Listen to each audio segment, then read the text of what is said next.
Los niños van pasando a sus clases y vamos a leer en la confesión de Pedro. Dice: viniendo Jesús a la región de Cesarea de Filipo, preguntó a sus discípulos diciendo: ¿quién dicen los hombres que es el Hijo del Hombre? Siga el 14.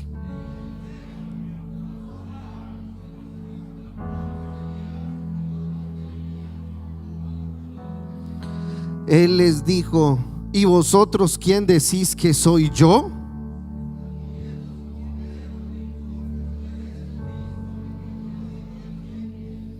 Entonces le respondió Jesús: bienaventurado eres Simón, hijo de Jonás, porque no te lo reveló carne ni sangre, sino mi Padre que está en los cielos.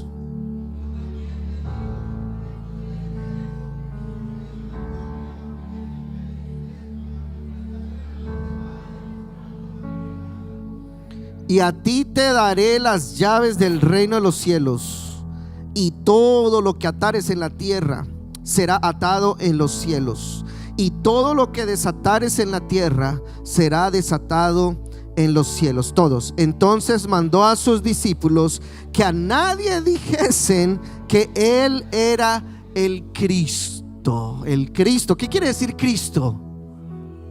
Mesías, el elegido, el escogido. Eso es lo que quiere decir Cristo, Mesías, o el elegido, el escogido. En este caso, el elegido de Dios. Cuando Dios habló y dijo: este es mi Hijo amado, a él oíd. O este es mi Hijo amado, en quien tengo complacencia. Así que vamos a hablar hoy con el tema: ¿quién es el Hijo? Creo que ese fue el tema que di, ¿o no? El Hijo de Dios. Ahí está, gracias. Yo soy malo para escoger. Me dice el hermano Nicolás: pastor, ¿cuál es el tema? Y ahí me tiene rompiéndome el coco.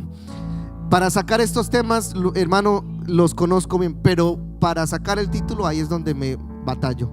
Pero el Hijo de Dios. Hoy vamos a hablar acerca de el Hijo de Dios, o quién es el Hijo de Dios. Vamos a orar, hermano, en este momento. Señor Dios de la gloria, gracias te damos porque tú has sido fiel y verdadero. Gracias, Señor, porque tú eres santo, tú eres poderoso, tú eres grande, tú eres fiel. Gracias, Señor, porque nos has amado con un amor eterno. Gracias, Señor, porque tú te mueves en medio de la alabanza de tu pueblo. Te mueves, Señor, en medio de una iglesia que te ama, que te adora, que te busca en espíritu y en verdad. Gracias, Señor, porque a pesar de las pruebas y de las luchas, tú estás ahí y sigues ahí y nos sigues llenando y nos sigues bendiciendo y te sigues glorificando y sigues, Señor, derramando bendiciones sobre nosotros, Señor, porque aunque a veces no somos fieles, tú sigues siendo fiel, tú permaneces fiel, y eso es un hecho, Señor,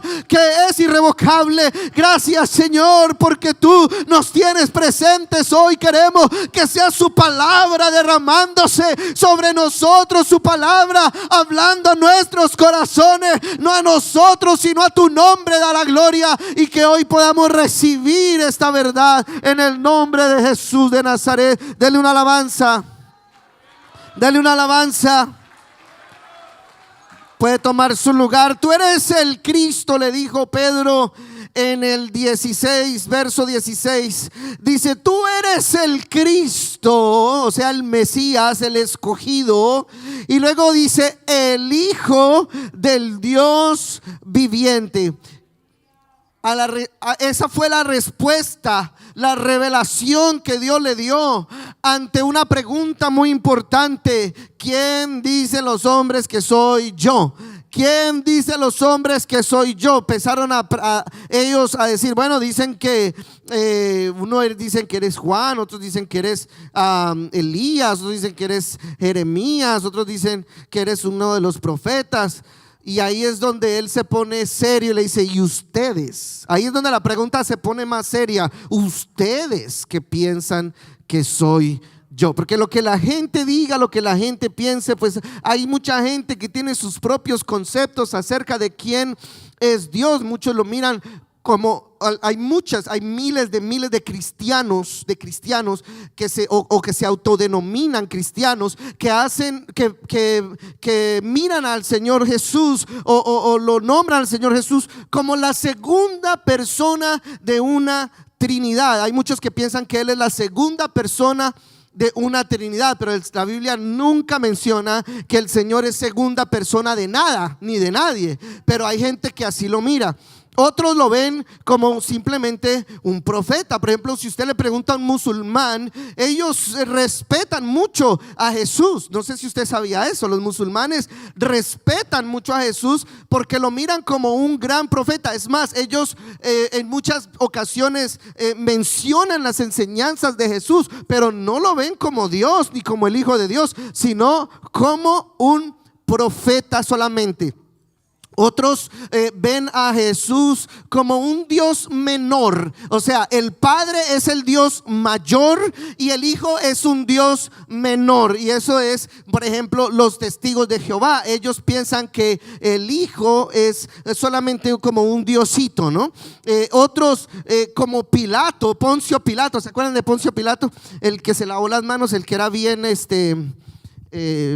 no le pegaba el coronavirus porque se lavaba las manos. Pilato era, Pilato lo vio como un simple hombre. Dijo: he aquí el hombre. Él cuando los presentó a los judíos y le dijeron ¿qué hago con él? Crucifíquelo. Dijo: he aquí el hombre. Entonces él lo miraba como un simple hombre. Saulo de Tarso, hermano, lo miraba y hablaba yo de él hace unos domingos atrás, acerca de Saulo de Tarso, que era el mismo apóstol Pablo, pero antes de convertirse al apóstol Pablo, el apóstol de los gentiles, él era Saulo de Tarso, es decir, ese era su nombre de cuna, Saulo de Tarso, el perseguidor de la iglesia y el que perseguía a esos que se hacían llamar cristianos, que adoraban a un tal Jesús que supuestamente murió y que según decían esos cristianos, dice que había resucitado. Eso era lo que él tenía en lo que le habían dicho a él de esos cristianos que creían en un Jesús que había muerto y que había resucitado, y él no creía eso, y entonces lo miraba como una blasfemia. Él miraba eso: no, esto es blasfemia. Y entonces perseguía a los cristianos y los llevaba a la cárcel y los llevaba al tribunal, y algunos hasta él mismo estaba ahí presente y aprobando la muerte de ellos, apedreados. Pero un día se le apareció el Señor en el camino y él tuvo que hacer la pregunta: ¿quién eres, Señor? Y fue solamente cuando el Señor decidió revelarse, decidió revelar su deidad, decidió revelar su identidad a Saulo, que él entendió quién era Jesús, cuando le dijo: yo soy Jesús a quien tú persigues.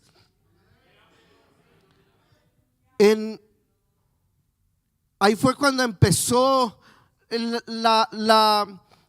verdadero conocimiento de Dios en la vida del apóstol Pablo. Fue ahí cuando comenzó él a entender lo que hablaba el Antiguo Testamento, se reconcilia con la persona de Jesucristo. Y entonces en Primera de Corintios capítulo 2 lo dice él de esta manera. Y hoy vamos a hacerlo como una escuela, amén. Así que necesito que todos tengan sus Biblias abiertas, porque la Biblia es nuestra cartilla de la escuela el día de hoy.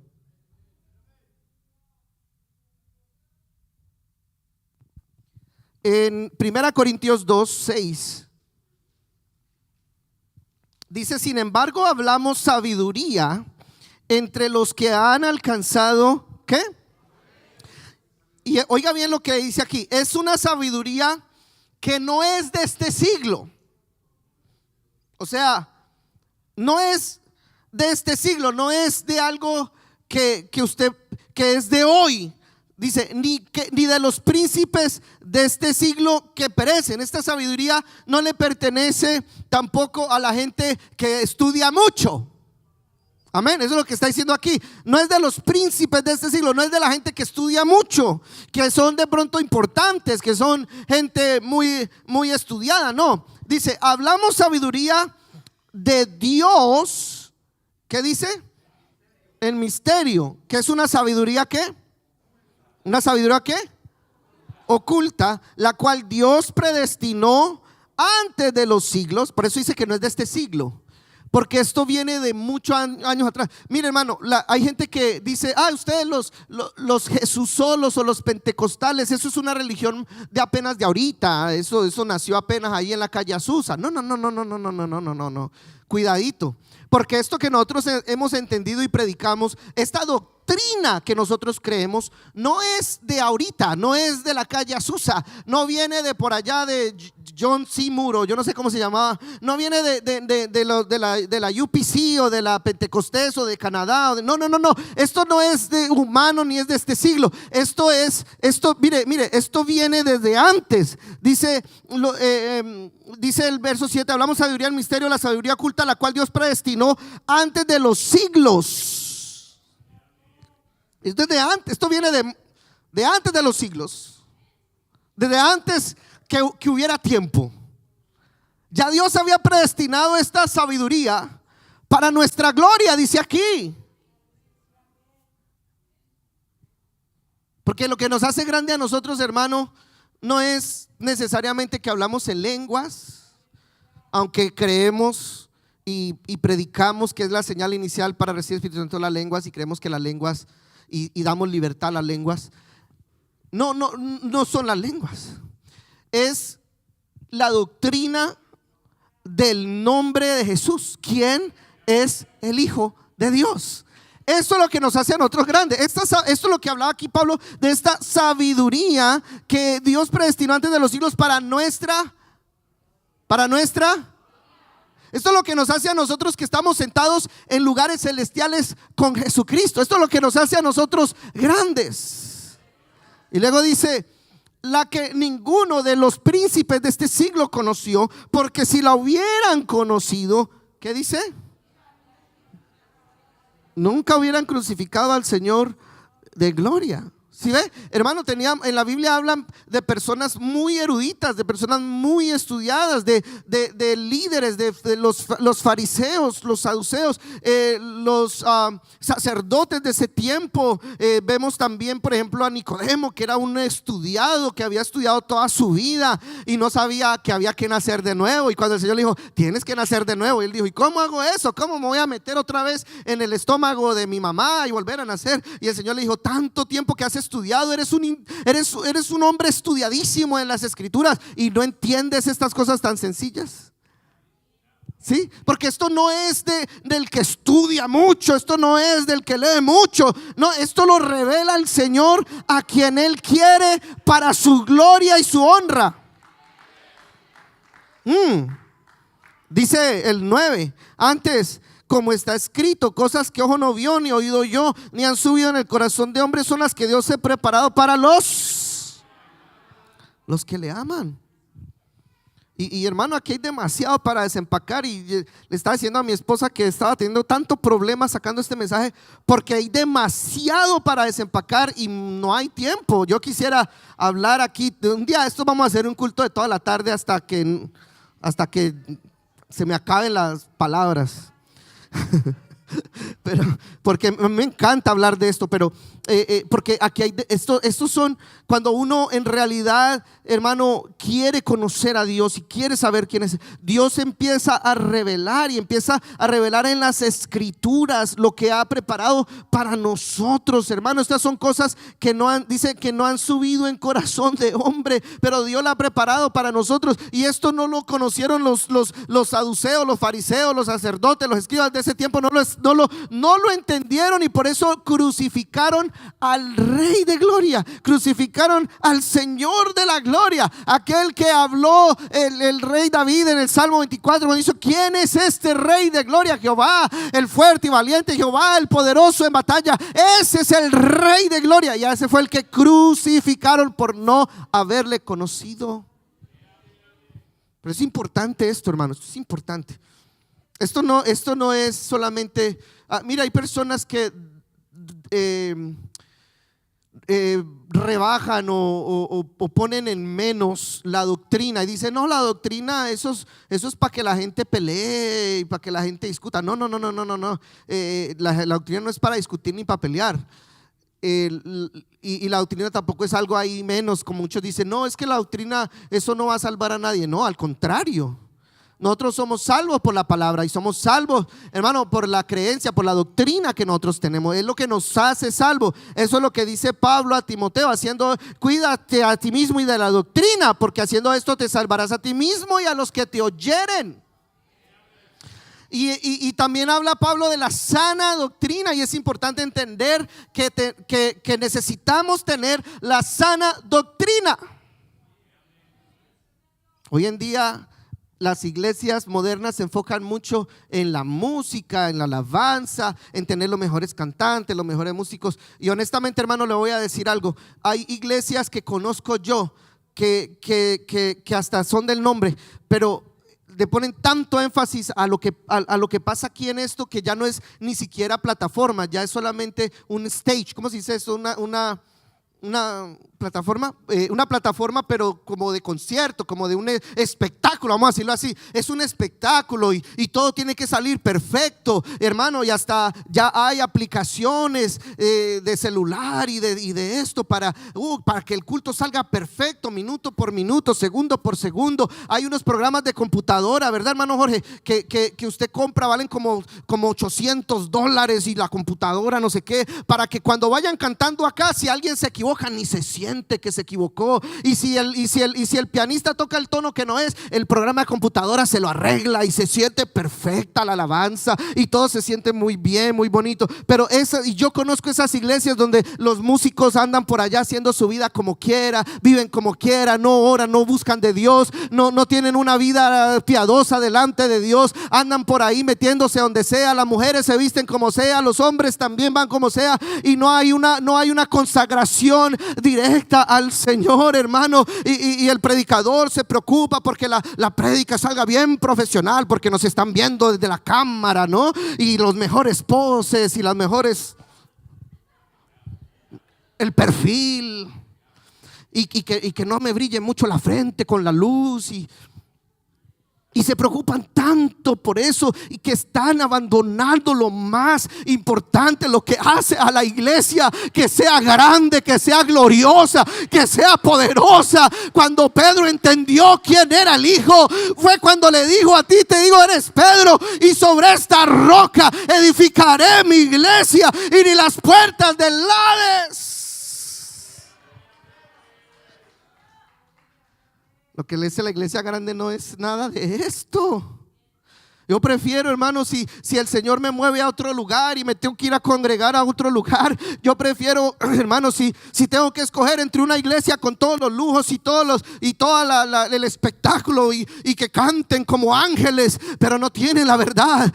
Pero tengo que escoger entre esa y una iglesita chiquitica donde hay un hermano que no toca la guitarra, sino que la rasca, y que la guitarra va por la y él va por do, y que no tiene ni siquiera ritmo, pero ahí predican la doctrina del nombre de Jesús. Yo ahí me quedo, hermano, porque yo prefiero estar donde se predica la verdad, porque sé que esa iglesia está fundada en el fundamento de los apóstoles y profetas. Eso es lo que habla esto acá.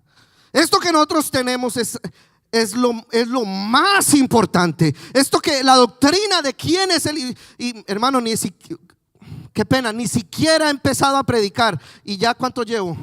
Bueno, ni me di cuenta que ahora empecé, qué pena. Vamos a seguirle. Dice verso 10: pero nos los reveló a nosotros. Aleluya. Nos lo reveló a nosotros por el Espíritu, porque el Espíritu todo lo escudriña, aún lo profundo. Diga profundo. No estamos hablando de cualquier, estamos hablando de lo profundo de Dios, de conocer en detalle al Dios que tenemos. Y yo le voy a decir algo: entre más conocemos lo profundo de Dios, más firme estamos en Dios. Y pueden venir pruebas y luchas y todo lo que se quiera venir, y no nos derrumba. Nada nos derrumba. Puede venir lo que sea, pero el que está y conoce quién es Dios, y entiende y lo conoce, y lo lleva con uno. Esto es, entre más se profundiza uno en Dios, más firme está uno en Dios. El que se profundiza en Dios y en el conocimiento de Dios, no le andan pensamientos de que se va a ir de la iglesia.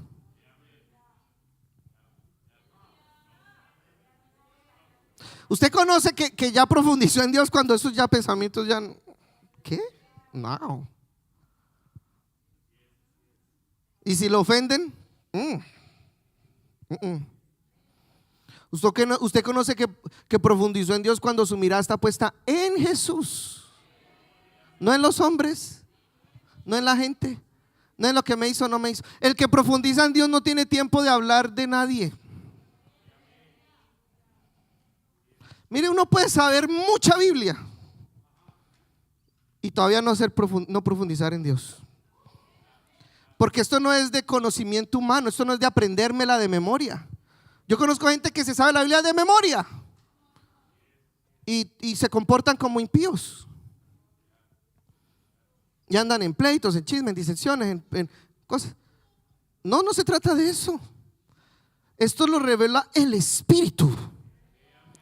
El Espíritu dice, porque el Espíritu todo lo escudriña aún lo profundo de Dios. Verso 11: porque ¿quién de los hombres sabe las cosas del hombre sino el Espíritu del hombre que está en él? Así tampoco nadie conoce las cosas de Dios sino el Espíritu de Dios.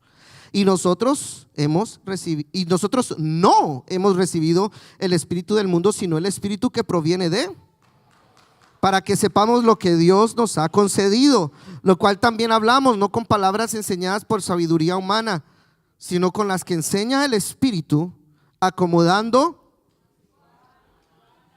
lo espiritual a lo espiritual.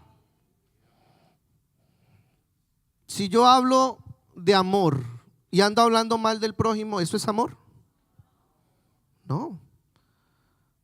Si yo hablo de santidad y ando por ahí haciendo cosas que no debo de hacer, ¿eso es santidad? No. Entonces eso no. Usted se puede saber un tema de arriba para abajo y saberse todos los versículos y predicar bonito, hasta elocuente, pero si no está viviendo lo que predica, no sabe lo que está diciendo. Me pasa lo de Job, hablaba lo que no entendía, y entonces Dios lo tiene que pasar por ese molino, como pasó a Job, para que entendiera quién era Dios y pudiera orar por sus hermanos en vez de hablar mal de ellos, o en vez de criticarlos, juzgarlos, apuntarles el dedo. No, oraba por ellos, oró por ellos. Dios le dijo: ¿quieres que te quite eso que traes? Ora por tus hermanos, por tus amigos. Y Job oró por sus amigos y Dios le regresó todo, el doble. Sigamos porque esto está poniendo bueno. Dice, oiga bien, ¿dónde me quedé? 14, ¿no? 14. Pero el hombre natural no percibe las cosas que son del Espíritu de Dios, porque para él son y no las puede. Yo quisiera quedarme aquí ya el resto de la prédica, pero no puedo. No las puede entender. El hombre, mire, y aquí no estamos hablando de la lengua ni nada de eso. Puede hablar en lenguas todo lo que quiera, pero todavía ser una persona carnal. Porque la Biblia no dice por sus lenguas los conoceréis, sino por sus frutos. Entonces, ¿qué pasa? El hombre que no es espiritual no entiende, el hombre natural no entiende las cosas que son del Espíritu de Dios, porque para él son locura y no las puede, porque hay de discernir espiritualmente, no puede entender. Y usted le dice que el bautismo en el nombre de Jesús y no lo puede entender. Dice, no, eso para mí es lo mismo. Es la misma cosa, dicen. No, en el nombre del Padre, el Hijo y el Espíritu Santo, eso es lo mismo. y puede usted hablarles y explicarles y mostrarles y hacerles dibujos y hacerles diagramas y mostrarle videos y puede hacerle de lo que sea. No lo puede entender. Y usted se puede reventar explicándole y no le puede entender.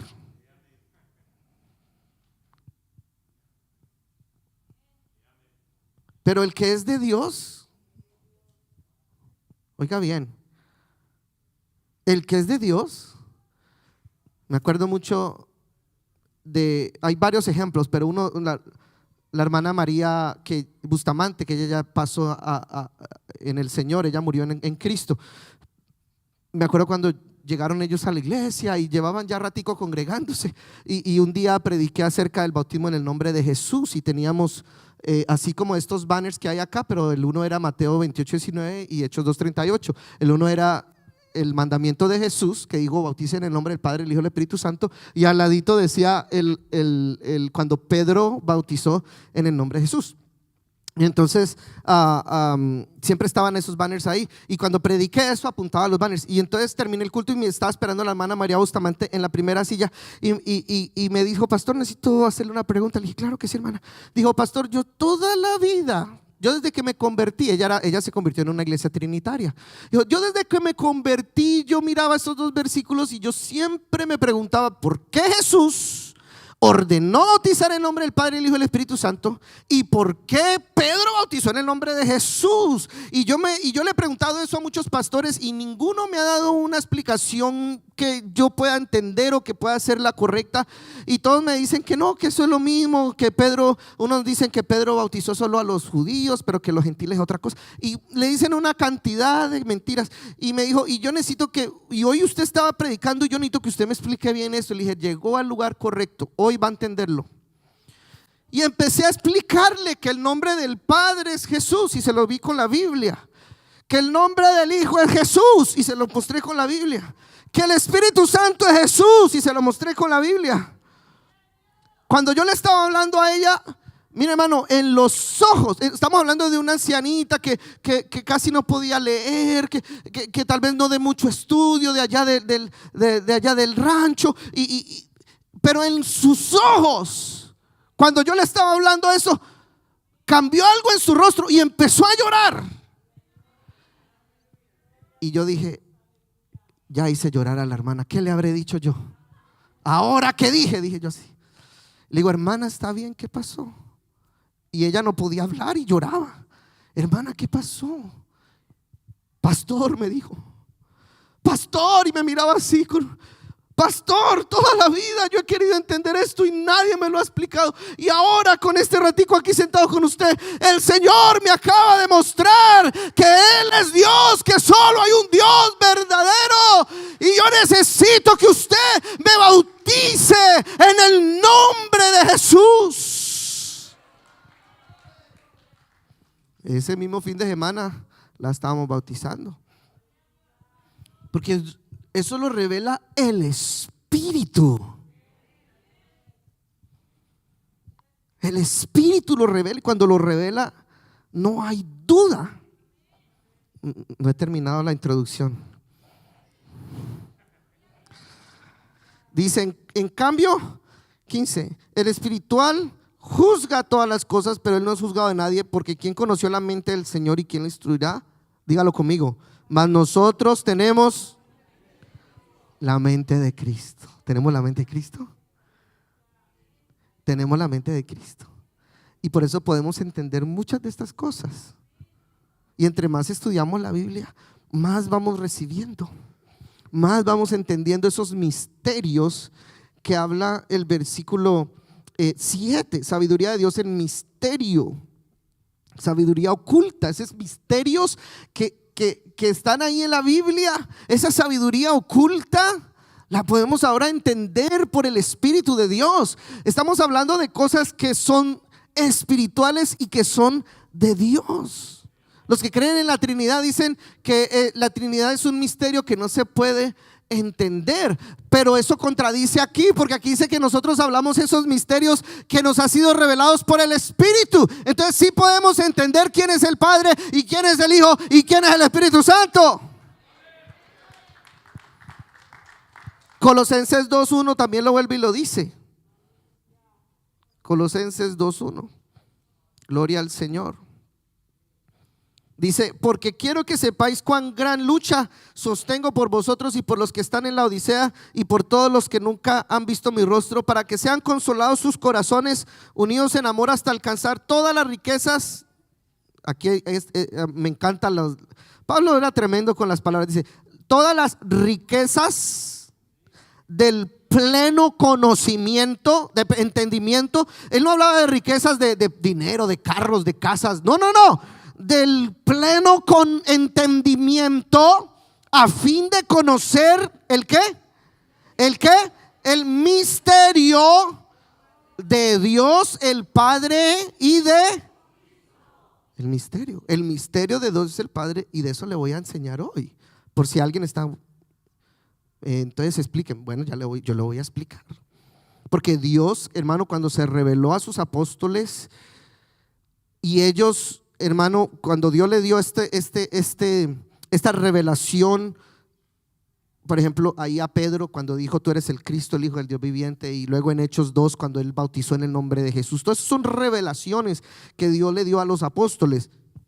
A Pablo también le dio esa revelación y le dijo: ahora, ¿por qué te detienes? Levántate y bautízate, lavando tus pecados, invocando su nombre. Y luego Pablo se encuentra a otros discípulos que eran bautizados en el nombre estaban bautizados en el bautismo de Juan, y cuando se los encontró le dijo: ¿ustedes en qué fueron bautizados? ¿Ustedes ya recibieron el Espíritu Santo? Les preguntó, fue la primera pregunta. ¿Ya recibieron el Espíritu Santo? Y dijo: ni sabemos qué es eso. ¿Y en qué fueron bautizados? Pues en el bautismo de Juan. Y ahí entendió, dijo: estos no son pentecostales todavía. No así todavía, pero me entienden, ¿no? Y le dijo, y entonces les habló de la palabra y de la doctrina, y en esa misma hora fueron bautizados en el nombre de Jesús, porque entendieron el mensaje de la revelación de Dios. Entonces, así como a ellos les fue revelado todas estas profundidades, el Señor por medio de ellos nos ha enseñado, y todo esto está en la Biblia. Esto yo no me lo tengo que inventar, ni tengo que sacarle libros de historia, ni libros de otros escritores. No, eso está aquí, todo está aquí. Dele gloria a Dios porque todo lo tenemos acá en la Biblia. Todo lo tenemos acá. Mire, y donde tropiezan muchos es en el lenguaje bíblico. En el lenguaje bíblico. Pastor, está hablando de aprender hebreo, griego. ¿Sabe que hay muchos que le están diciendo a la gente que tienen que aprender hebreo y griego para entender la Biblia? Y quiere que le diga algo. Eso es pura mentira. Pura mentira. Usted no necesita aprender ni hebreo ni griego para entender la Biblia. Gracias a Dios por los que sí sabían hebreo y griego y nos la tradujeron, y aquí la tenemos. Pero esta letra así solita mata, pero con el Espíritu vivifica. Entonces tenemos esta palabra que ya ha sido traducida, pero ¿de qué lenguaje se refiere? El lenguaje de Dios. ¿Cuál es el lenguaje de Dios? Mateo 13. Mateo 13, vámonos. Vámonos recio, dijo un hermano por ahí. Mateo 13:34.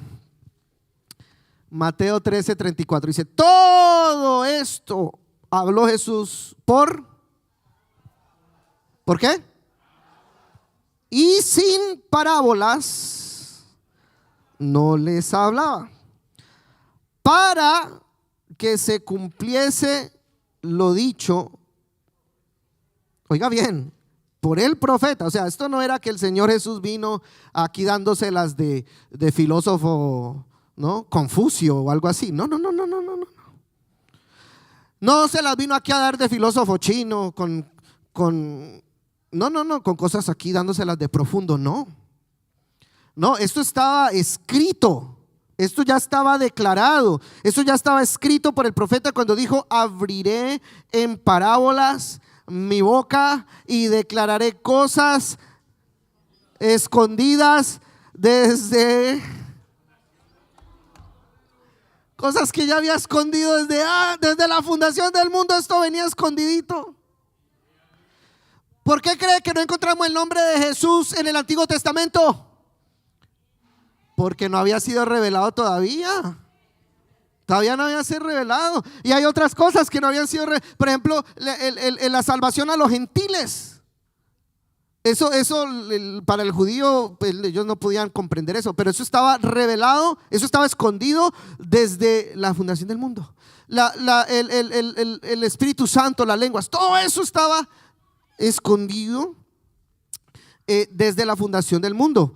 Pero vino el Señor Jesús a declararlo por parábolas. Por ejemplo, a Nicodemo le dijo: necesitas nacer de nuevo para entrar en el... Entonces él pensó que estaba hablando literal de volverse a meter al estómago de la mamá. Y ahí es donde él le dijo: tú todo lo que estudias y no sabes esto tan fácil.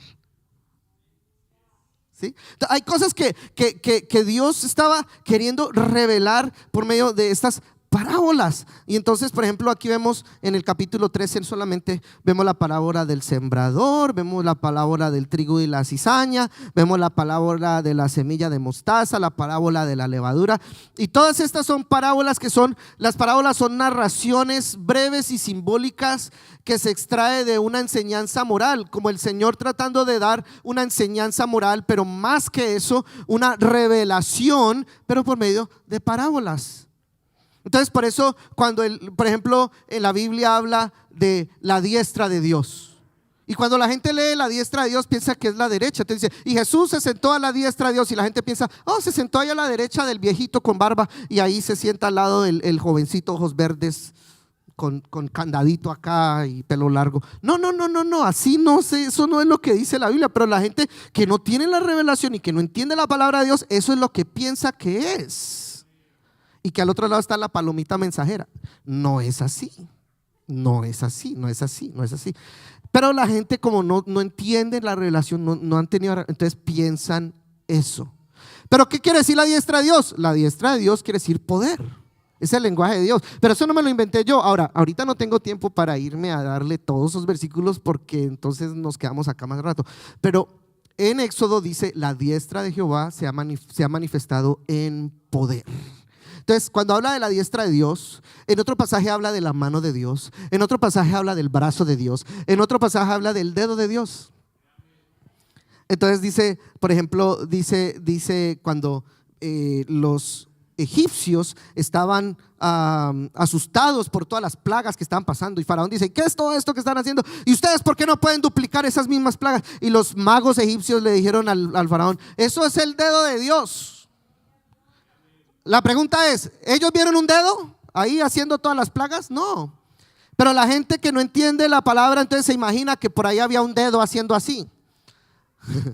Y no era un dedo literal.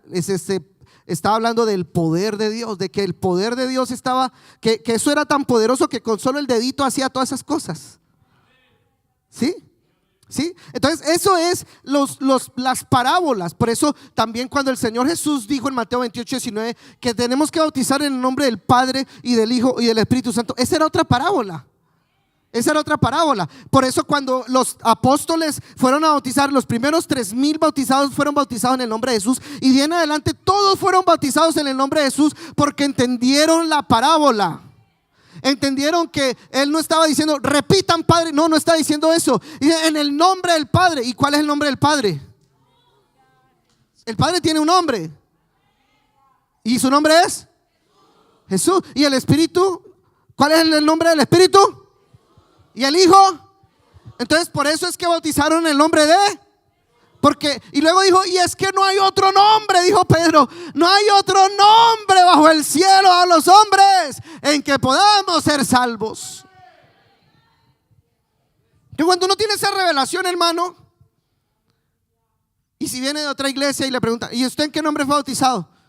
Pues no me acuerdo, pero creo que así como ustedes.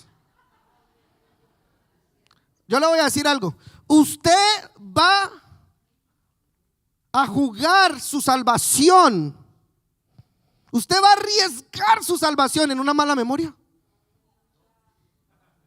en un yo creo que fue así, yo estoy 90%. ¿Usted va a arriesgar su salvación por un 90%?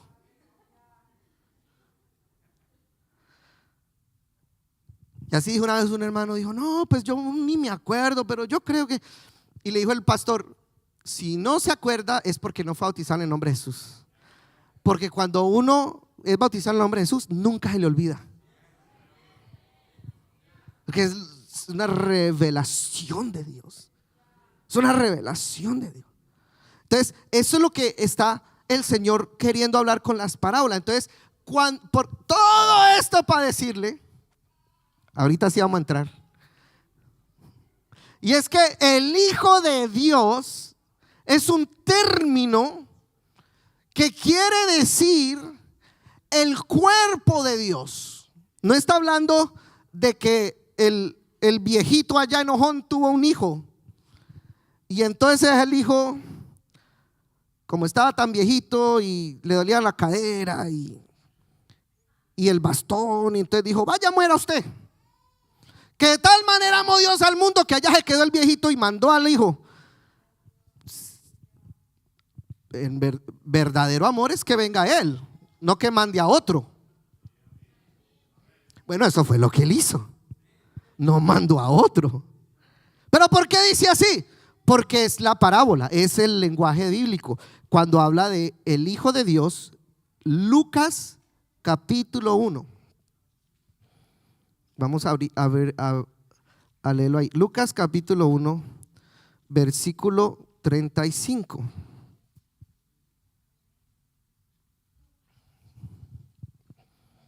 Lucas 1:35 dice: respondiendo el ángel le dijo, el Espíritu Santo vendrá sobre ti, le dijo a María, y el poder del Altísimo te cubrirá con su sombra, por lo cual también el santo ser que nacerá será llamado, ¿sí? El santo ser que nacerá, ese ser de cuerpo, de carne y hueso, iba a ser llamado Hijo de Dios. Es ese cuerpo de carne. Mire, Hebreos capítulo 5,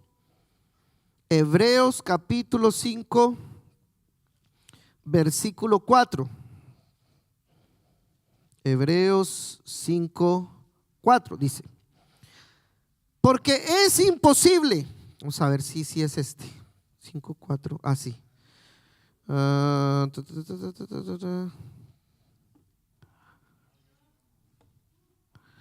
Gloria al Señor. Creo que no era Hebreos. Era. A ver, permítame. Gloria a Dios. Gloria al Señor Jesús.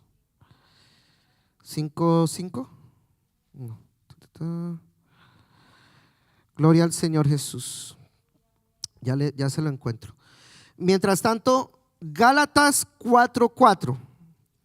A ver si este sí es. A veces uno se equivoca aquí escribiendo las cosas, pero ya se lo encuentro. Gálatas 4:4 dice: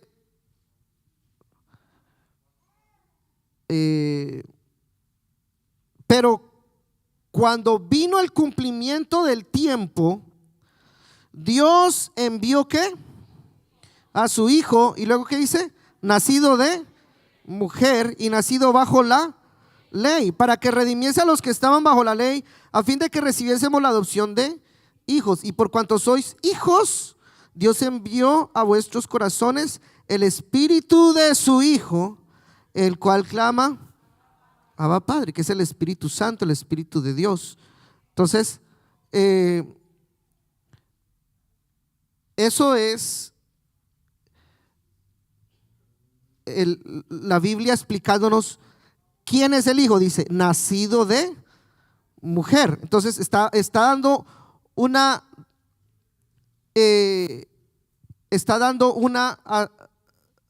revelación, una declaración de que el Hijo es nacido de mujer. Está hablando de la carne, en la carne de Dios, el Dios manifestado en carne. La manifestación de Dios en carne es lo que se le llama el Hijo.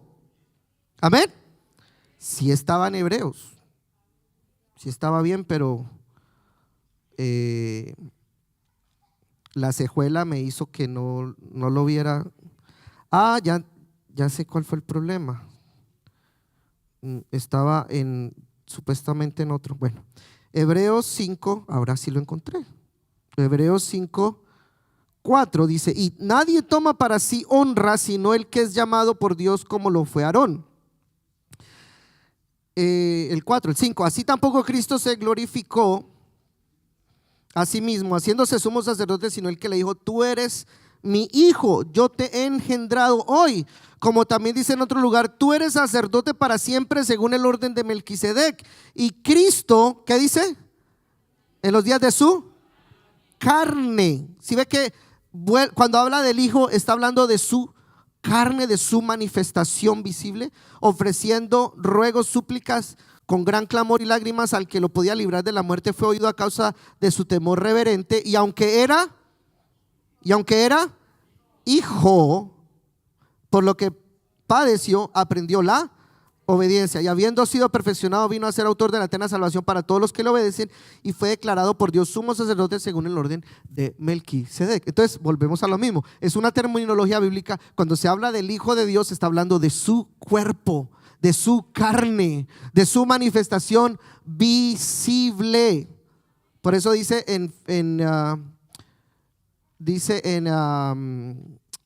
creo que esto es Filipenses capítulo 2. Mire lo que dice el versículo 5, Filipenses 2:5. Y si de pronto lo perdí en algún lugar, después del culto usted puede ir a escuchar la prédica en el YouTube, para que si alguna cosita le confunde, lo vuelva a escuchar. Haya pues en vosotros, dice Filipenses 2:5, haya pues en vosotros ese sentir que hubo también en Cristo Jesús, el cual siendo ¿qué? ¿Sí ve? Él tenía forma de Dios, o sea, siendo Dios que llena los cielos y la tierra, no estimó en ser igual a Dios como cosa a que aferrarse, sino que se despojó a sí mismo, tomando forma de ¿sí? Entonces, cuando él tomó forma de siervo y se hizo semejante a los hombres, a esto se le llama el Hijo. Amén. El Hijo de Dios es Dios hecho hombre. Cada vez que usted lea en la Biblia que el Hijo y que el Padre y que el Padre y que el Hijo, está haciendo una distinción en manifestaciones, mas no en personas. No que son dos personas diferentes, es que está haciendo una distinción en su manifestación. Y más adelante le voy a explicar por qué. Porque esta predicación se fue en dos partes. Para el otro domingo le voy a profundizar un poquito más. Por ahorita, hermano, vamos a aprender de lo que es la doble naturaleza de Dios. Que Dios se hizo hombre, pero aún en el cuerpo de carne, que Él era el Hijo de Dios, pero también no dejaba de ser Dios. Es decir, Él era 100% hombre y 100% Dios.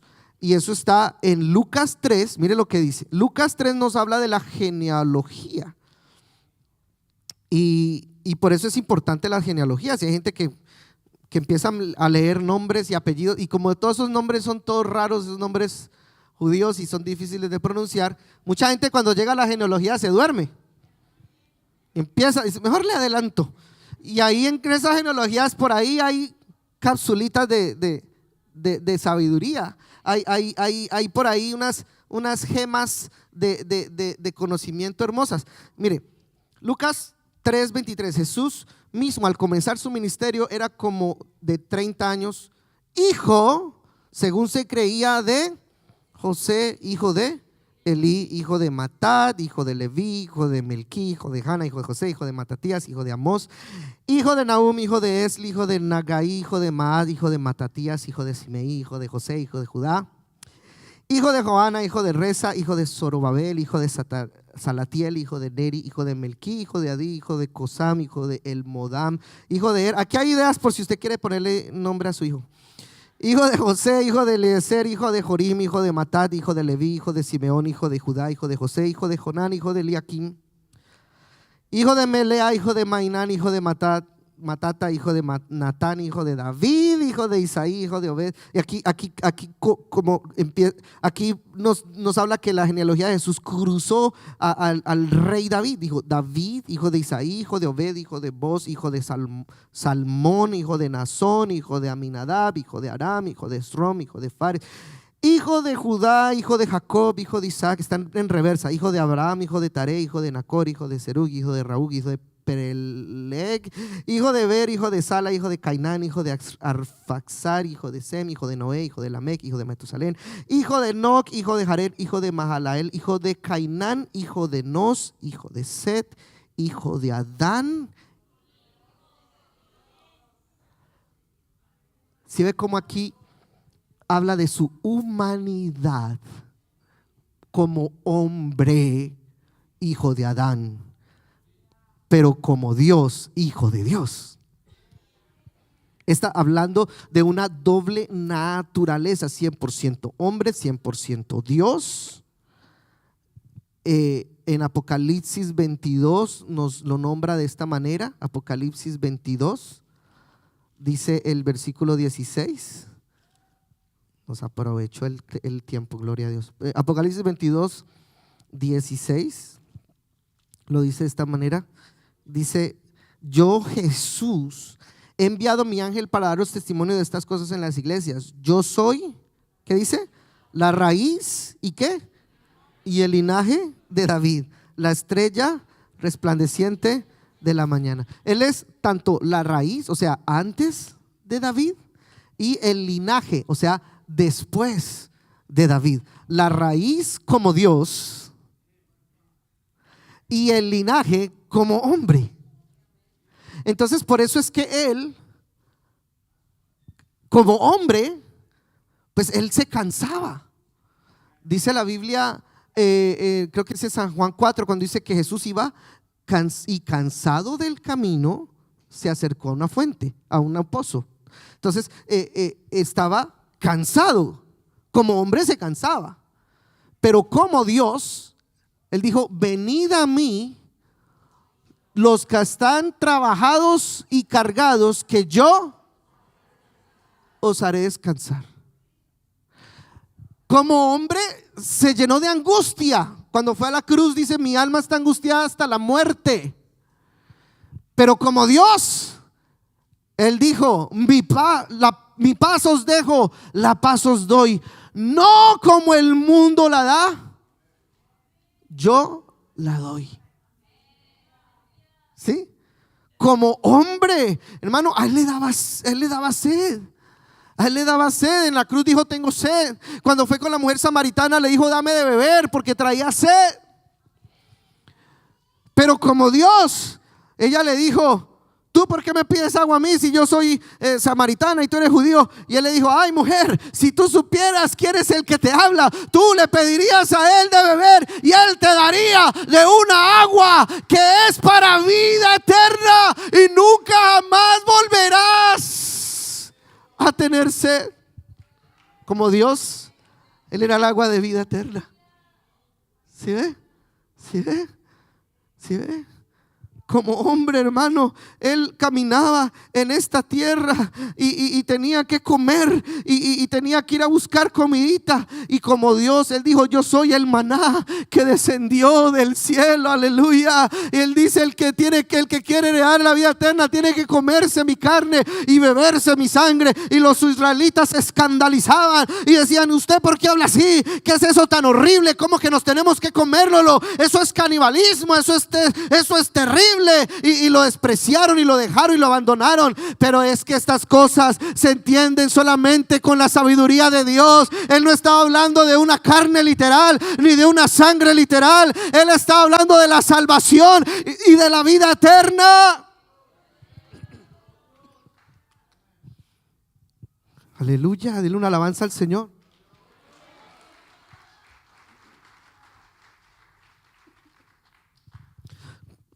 Esa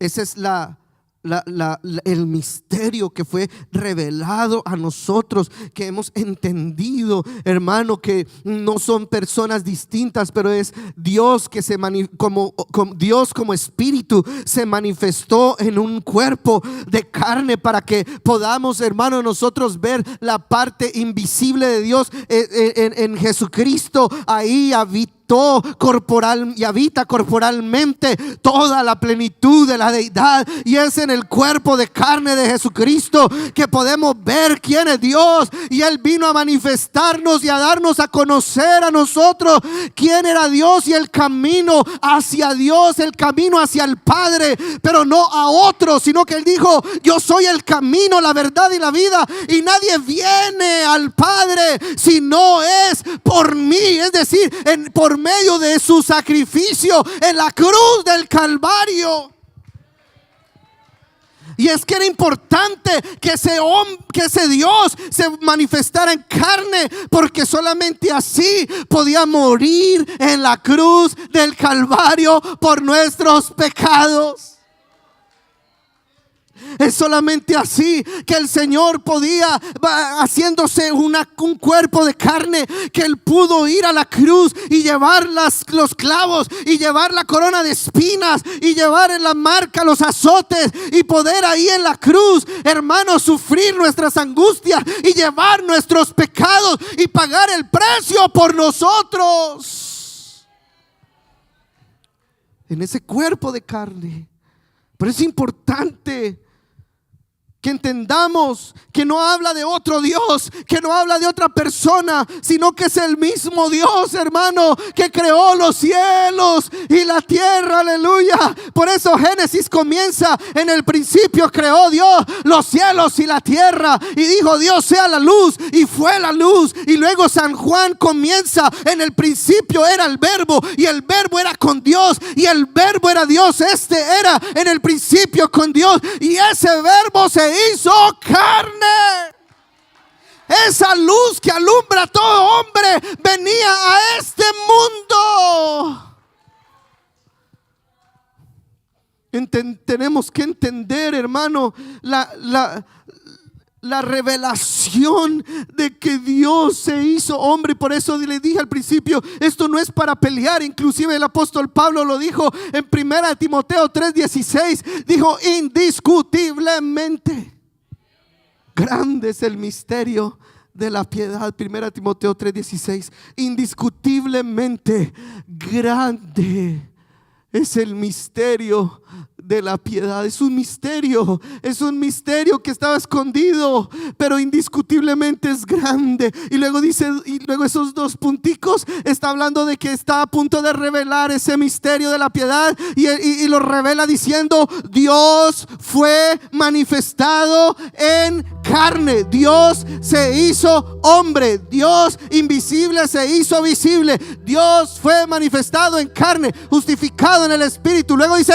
visto de los ángeles, porque Dios no se puede ver, pero en su cuerpo de carne Él se dejó ver, se dejó manifestar. Luego dice: predicado a los gentiles, creído en el mundo y recibido arriba en gloria, sentado en su trono de gloria, hasta que ponga por el estrado los enemigos debajo de sus pies. Es en el cuerpo de carne que Él pudo vencer la tentación, que Él pudo llevar nuestra enfermedad, que Él pudo llevar nuestro pecado.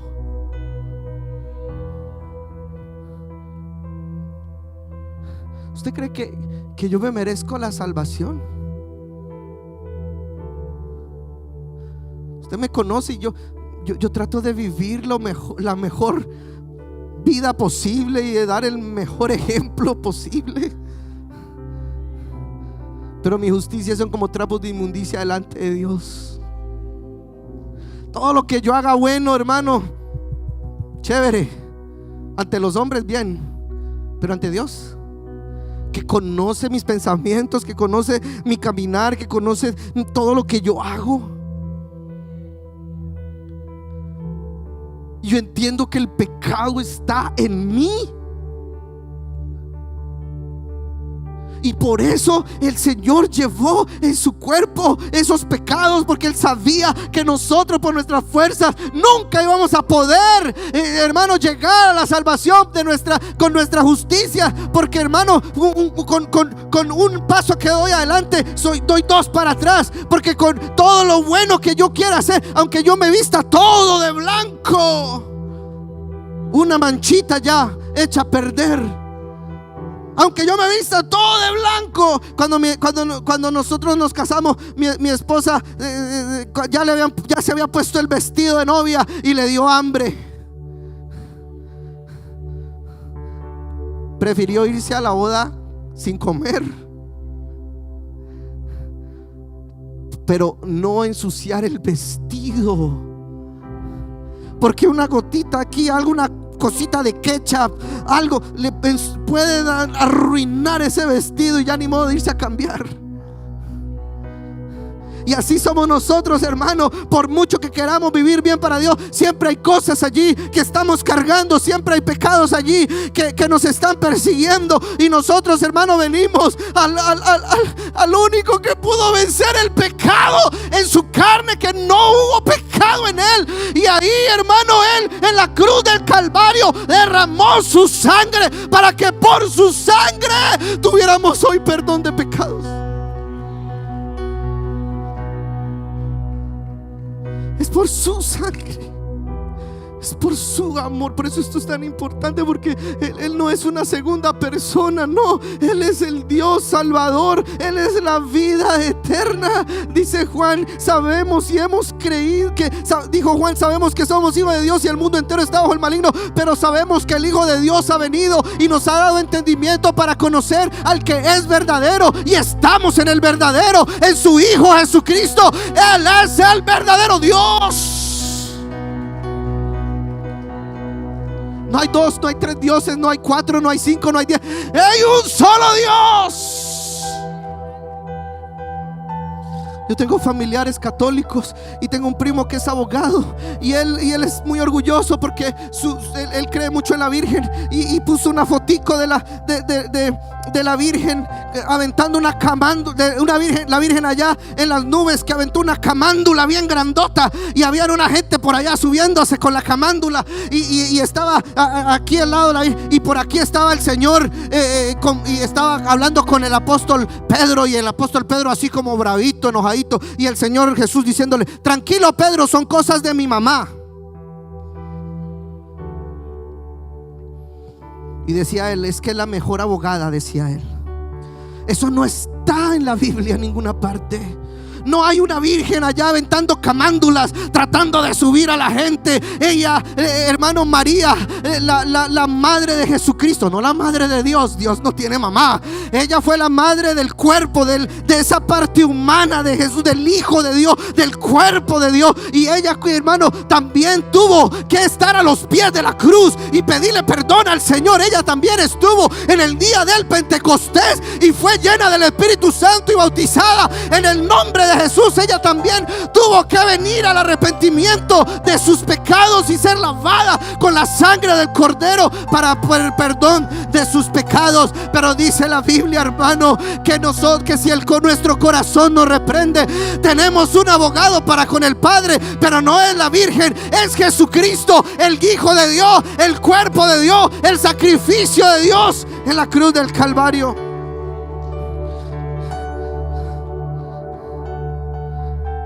Él es el que hizo su obra preciosa, extraña para muchos, pero poderosa para nosotros. Él es, hermano, dice Jeremías 14, casi acabo. Y sabe que me gozo porque hoy un alma más va a entrar a las aguas del bautismo el día de hoy y va a ser bautizada en el nombre de Jesucristo. Es un alma más que se la arrebata a Satanás. Dice Jeremías 14:7, dice: aunque nuestras iniquidades testifican contra nosotros, oh Jehová, actúa por amor de tu nombre, porque nuestras rebeliones se han multiplicado, contra ti hemos pecado. Mire, oh esperanza de Israel, guardador suyo, en el tiempo de la aflicción? ¿Por qué te has hecho como forastero en la tierra y como caminante que no puede pasar la noche? Porque eres como un hombre atónito y como valiente que no puede librar. Sin embargo, tú estás entre nosotros, oh Jehová, y sobre nosotros es invocado. ¿Cuál es ese forastero? ¿Cuál es ese caminante? ¿Cuál es ese hombre atónito como valiente que no puede librar? ¿Quién es ese forastero de que habla Jeremías? Lo vemos en Lucas. Jeremías escribió esto como 400 años antes que naciera el Cristo. Y lo vemos en Lucas capítulo 24, cuando el Señor Jesús murió y luego resucitó al tercer día, y entonces vio que sus discípulos andaban todos esparcidos porque estaban confundidos. Y tan lindo el Señor, hermano, que cuando Él resucitó no se fue todavía para el cielo, sino que se quedó unos días recogiendo a sus ovejitas, diciéndole: venga, vaya, espérenme Jerusalén, espérenme allá. Y entonces dice en el verso 13 que habían dos que iban en el mismo día a una aldea, 24:13, llamada Emaús, que estaba a 60 estadios de Jerusalén, y iban hablando entre sí de todas aquellas cosas que habían acontecido. Y sucedió que mientras hablaban y discutían entre sí, Jesús mismo se acercó y caminaba con ellos. Mire el caminante, ¿se acuerda del caminante? Mas los ojos de ellos estaban velados para que no le conociesen, y les dijo: ¿qué pláticas son estas que tenéis entre vosotros mientras camináis? ¿Por qué estáis tristes? Mire lo que le dijo este discípulo. Dice que Cleofas le dijo: ¿eres tú el único qué? El único forastero. Póngame otra vez a Jeremías 14:7. Déjemelo ahí, por favor. El forastero que habla Jeremías, mírenlo. Jeremías 14:7. 14:7 de Jeremías. Póngamelo ahí. Es forastero de que hablaba Jeremías. Mire el 8. Perdón, el 8. Ahí está. Oh esperanza de Israel, guardador tuyo en el tiempo de la aflicción, ¿por qué te has hecho como forastero? Ese forastero, ese caminante que se retiraba. Mire, déjemelo ahí, por favor, déjemelo ahí. Sigamos leyendo en Lucas 24. Dice: eres el único forastero, verso 18, en Jerusalén, que no ha sabido las cosas que en ella han acontecido en estos días. Entonces le dijo: ¿qué cosas? Se hizo el que no sabía. Y ellos le dijeron: de Jesús Nazareno, que fue varón profeta, poderoso en obra, en palabra, delante de Dios y de todo el pueblo, y cómo le entregaron los principales sacerdotes y nuestros gobernantes, y le sentenciaron a muerte y le crucificaron. Pero nosotros esperábamos que Él era el que había redimir a Israel, y ahora, además de todo esto, hoy es ya el tercer día que esto ha acontecido. Aunque también nos ha asombrado unas mujeres que entre nosotros, las que antes del día fueron al sepulcro, y como no hallaron su cuerpo, vinieron diciendo que Él también habían visto visión de ángeles, quienes dijeron que Él vive. Fueron algunos de los nuestros al sepulcro y hallaron así como las mujeres habían dicho, pero a Él no le vieron. Entonces Él les dijo: oh insensatos, tardos de corazón para creer a todo lo que los profetas han dicho. ¿No era necesario que el Cristo padeciese estas cosas y que entrara en su gloria? Y comenzando desde Moisés y siguieron por todos los profetas, les declaraba todas las escrituras lo que de Él decían. Llegaron a la aldea donde iban, y se hizo. ¿Cómo se hizo? ¿Qué dice Jeremías? Como caminante que se retira para pasar. El mismo. Ahí estaba el que se iba a pasar la noche, el que se hizo como que se retiraba, el que se hizo como que iba más lejos. Mas ellos le obligaron a quedarse, diciendo: quédate con nosotros, porque se hace tarde y el día ya ha declinado. Entró pues a quedarse con ellos, y aconteció que estando sentado con ellos a la mesa, tomó el pan y lo bendijo, lo partió y les dio. Entonces les fueron abiertos los ojos y le reconocieron, mas Él se desapareció de su vista, y se decían el uno al otro: ¿no ardía nuestro corazón en nosotros mientras nos hablaba en el camino? Y cuando nos hablaba, las Escrituras, no ardía nuestro corazón. Y es que hay un ardor cuando empieza uno a entender que ese Dios que habla el Antiguo Testamento, que ese Jehová que se hizo como forastero, que se hizo como caminante, verso 9, que se hizo como un hombre atónito, que en la cruz era como un valiente que no puede librar, porque le decían a otro: salvó, sálvate a ti mismo. No que muy valiente, no que muy valiente. Y ahí estaba en la cruz como un valiente que no puede librar, pero estaba entre ellos, estuvo entre ellos el Rey de la Gloria, estuvo entre ellos Dios manifestado en carne, estuvo entre ellos el Dios de la gloria, el Dios que nos creó, el Dios que nos dio vida, el Dios que sopla sobre nosotros aliento de vida. Estaba entre nosotros. Y no le conocieron, y por eso lo crucificaron. Pero ahí estaba.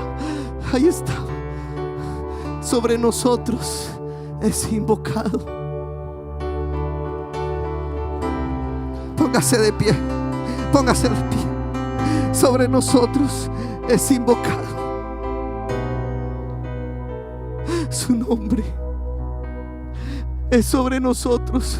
Cuando usted entró en las aguas del bautismo, su nombre fue invocado sobre su vida. Cuando usted se bautizó, su nombre fue invocado sobre su vida. Cuando usted entró en esas aguas, su nombre fue invocado sobre su vida. Aleluya. Y hoy usted puede disfrutar de la salvación que viene por ese Dios que fue manifestado en carne, por esa carne, ese hombre de Jesucristo, por Dios hecho hombre, por Dios hecho carne, por ese hombre, hermano, que estuvo entre nosotros, que habitó entre nosotros, que se hizo débil para darnos a nosotros la vida eterna, que se hizo débil para darnos a nosotros su salvación. Yo creo, hermano, que esa es la obra más maravillosa que existe. Hay gente que se desanima porque están enfermos. Hay gente que se desanima porque no tienen un trabajo o dinero. Hay gente que se desanima porque ven que otros compran casas y él no, o ella. Hay otros que se desaniman porque tal vez a otros les va mejor y a él no, o a ella. Hay otros que se desaniman porque no han conseguido esposa o esposo. Hay otros que se desaniman porque la iglesia lo miraron mal o el pastor no lo visitó. Pero cuando uno entiende estas grandezas, hermano, esto, hermano, no hay que estarlo, hermano, arriando, no hay que estarlo cargando, no hay que estarlo llevando, no hay que estarlo apapachando, no hay que estarlo ahí echándole porras. No, hermano, cuando uno entiende esta grandeza, uno sabe que ese forastero va caminando con nosotros. Uno sabe que ese caminante va caminando con nosotros, y que en la cruz del Calvario estaba venciendo a todo principado y potestad por nosotros. Estaba llevando su enfermedad, estaba llevando su pecado, estaba llevando todos sus errores, todo su pasado, para que ahora usted pueda tener una vida nueva en Jesucristo. Yo no sé cómo era su pasado, yo no sé cómo estaba usted antes, yo no sé cuál era su vida antes. Lo que yo sé, hermano, es que hay una vida antes de Cristo y hay una vida después de Cristo. Y que antes de Cristo, si usted era borracho o mentiroso o mujeriego o era ladrón o era lo que era, o cometió los errores que cometió, mal esposo, mal hijo, mal padre, yo no sé, hoy es tiempo de comenzar de nuevo. Hoy es el día de salvación. Hoy es el momento donde usted da un paso adelante y deja atrás todo ese pasado. Hoy es el día. Es el día.